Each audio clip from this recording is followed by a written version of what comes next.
శ్రీకృష్ణుడి యొక్క భంగిమను మీరు గమనించండి. ఇలా ఉంటాడు స్వామి, సరిగ్గా నిలబడి రెండు కాళ్ళు ఇలా ఉండవండి, ఇలా ఉంటుంది. ఒక కాలు మీద కాలు ఉంటుంది ఖచ్చితంగా. ఈ కుడి కాలు మీద, ఎడమ కాలు మీద కుడి కాలు ఇలా ఉంటుంది.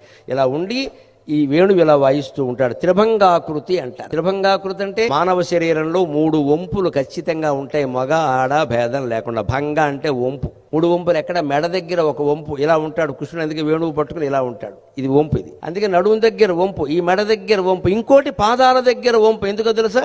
పాదాల దగ్గర వంపు లేకుండా ఇలాగే నిలబడితే ఎక్కువసేపు నిలబడలేమండి. భారతీయ శాస్త్రాలు ఎప్పుడో చెప్పాయి, కుడికాలు పొడుగు వేరు, ఎడంకాలు పొడుగు వేరండి, తేడా ఉంటుంది. అందుకే మనం నిలబడినప్పుడు ఎప్పుడు ఇలా 2 కాళ్ళు పాదాలు పెట్టి నిలబడలేము. ఒక కాలు ముందుకు పెడతాం, అప్రయత్నంగా కాలు ముందుకు వెళ్ళిపోతుంది. చూసుకోండి, అంటే బ్యాలెన్స్ అది. ఆ బ్యాలెన్సే పాండురంగ స్వామి ఇలా నిలబడ్డాడు. ఈ బ్యాలెన్స్ మెయింటైన్ చేసి జీవితం అంతా సుఖంగా ఉంటుందని అర్థం. మెంటల్ బ్యాలెన్స్ కూడా మెయింటైన్ చేయాలి. వ్యత్యస్త పాదాలంటే ఇవి. పాదం మీదకి పాదం రావడం. ఎందుకంటే ఎక్కువసేపు నిలబడాలంటే అదొక భంగి.